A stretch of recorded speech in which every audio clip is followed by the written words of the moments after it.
को जो prelims exam होने वाले हैं उसको स्थगित करने के विषय में भी सरकार ने मन बनाया था। सरकार के डीओपीटी ने एक चिट्ठी लिखी थी यूपीएससी को, यूपीएससी ने उसे स्वीकार नहीं किया। यूपीएससी ने यह लिखा कि क्यों नहीं ये स्थगित हो सकता है। क्या सरकार ने कोई बाध्यता बनाई? बिल्कुल नहीं, सरकार ने कोई बाध्यता नहीं बनाई। सरकार ने सभी पक्षों को सुना, उसके पश्चात उन्होंने सदन के पटल में जो हमारे डेमोक्रेसी का रूल है, क्वेश्चन के आंसर में अपने ओपिनियन को रखा है। ये ओपिनियन सरकार के ओपिनियन के रूप में यूपीएससी को जाएगी। और जब ये ओपिनियन गठित हुआ तो मैं बता दूं, 2 यूपीएससी के सदस्य भी मौजूद थे। स्वाभाविक रूप से ये एक सबके रजामंदी से बनाई हुई हम इस संवैधानिक सवाल को आगे बढ़ाते हैं। आप ये कह रहे हैं, आप हमारी बात को मान रहे हैं, लेकिन क्या संवैधानिक संस्था होने के नाते, जिसको बार बार हम कह रहे हैं कि यूपीएससी एक ऑटोनॉमस बॉडी है और जिस तरह से यूपीएससी ने फैसला लिया उस पर आज भी कायम है। अगर सरकार के इस जवाब को भी, पार्लियामेंट के जवाब को भी देखें तो उससे यही लगता है कि यूपीएससी ने जो सीसेट का स्टैंड लिया उस पर आज भी कायम है। तो सरकार की इस पूरी कवायद का कुछ अर्थ निकल रहा है। मैं 2-3 बातें कहूंगा। संबित की लगभग सारी बातों से मैं असंतुष्ट हूं, विरोध करूंगा हर बात का पॉइंट्स में। पहली बात वो ये कह रहे हैं कि लार्जर सेक्शन की प्रॉब्लम को सॉल्व कर दिया गया है, ये एकदम गलत बात है। लार्जर सेक्शन को दिक्कत 8 क्वेश्चन से नहीं थी। 8 क्वेश्चन केवल 20 नंबर के, 35 क्वेश्चन जो लगभग 80 नंबर के, उनमें ट्रांसलेशन की दिक्कत है। ट्रांसलेशन की दिक्कत क्या होती है, मैं आपको एग्जाम्पल देता हूँ। आज के एग्जाम्पल लीजिए। विजय सिंह साहब जो यूपीएससी के मेंबर थे, सीसेट को लाने में उनकी भूमिका थी। आज उन्होंने एक स्टेटमेंट दी अखबार में, मैं आपको 2 हिंदी में इंग्लिश में पढ़ के सुनाता हूँ। इंग्लिश में लिखा है, Mr. Vijay Singh said the government succumbed to the goons lobby while saying that marks of the English comprehension paper in the preliminary exam should be excluded for merit or gradation. इसका मतलब जो मैं समझ पा रहा हूँ वो ये है, उन्होंने कहा कि गुंडा लॉबी के सामने सरकार झुक गई, जबकि साथ में ये भी कहा कि इंग्लिश के नंबर नहीं जोड़ने चाहिए।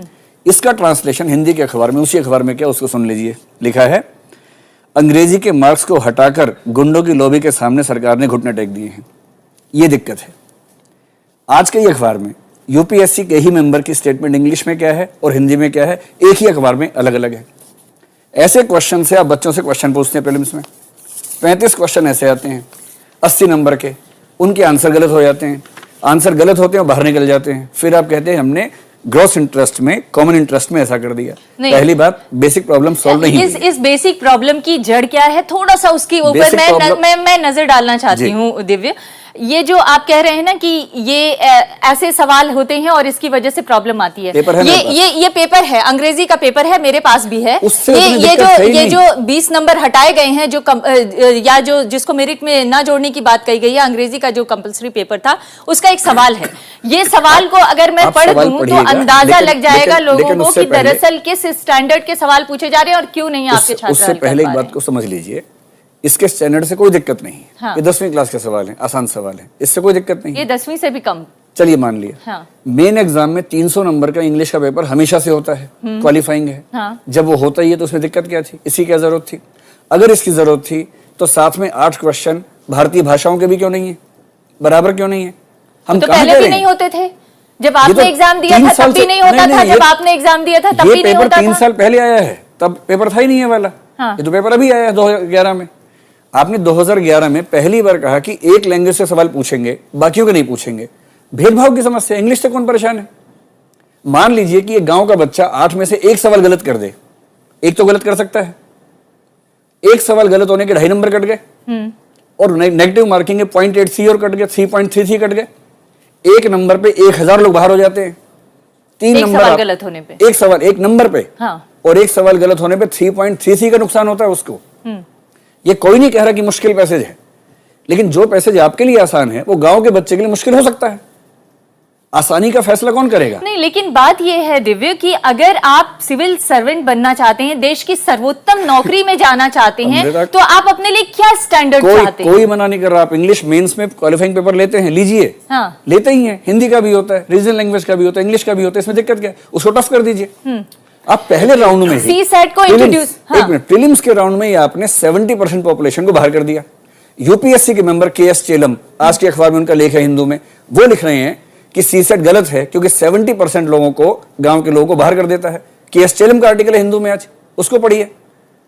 इससे भी संतोष न मिले। नहीं, दिव्य, सवाल ये है कि आपको अगर लड़ाई लड़नी है तो आप उस व्यवस्था के खिलाफ लड़ाई लड़िए जिस व्यवस्था ने हिंदी मीडियम की पढ़ाई को इतना कमजोर कर दिया कि एक वक्त में हिंदी मीडियम से पढ़ के टॉप करने वाले आईएएस ऑफिसर आज की स्थिति में वो कह रहे हैं, वो खुद मान रहे हैं कि आज हिंदी मीडियम का बच्चा इसको क्वालिफाई नहीं कर सकता क्योंकि उसकी पढ़ाई का स्टैंडर्ड ही वो नहीं तो है। पढ़ाई का स्टैंडर्ड खराब करने की लेकिन जिम्मेदारी बावजूद इसके आप लोगों ने इसको इंट्रोड्यूस क्यों किया, मुझे ये बताइए। क्योंकि आज जिस तरह से हजारों लाखों बच्चे इसका विरोध कर रहे हैं, एक तरह से राजनीतिक मुद्दा बन चुका है ये।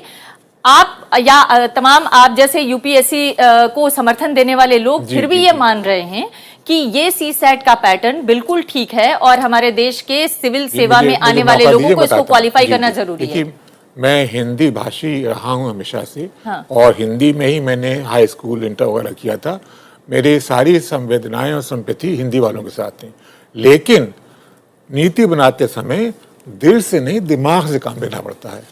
तो इसलिए जब नीति बनाते थे पहला सवाल ये था हमारे सामने कि ये जो सर्विसेज हैं, चाहे आईएएस हो, रेवेन्यू सर्विस है, रेलवेज है, ऑडिट अकाउंट्स है, फॉरेन सर्विस है, इन सब की कॉमन रिक्वायरमेंट क्या है? इनकी कॉमन रिक्वायरमेंट को देखते हुए ही इम्तहान हो सकता है।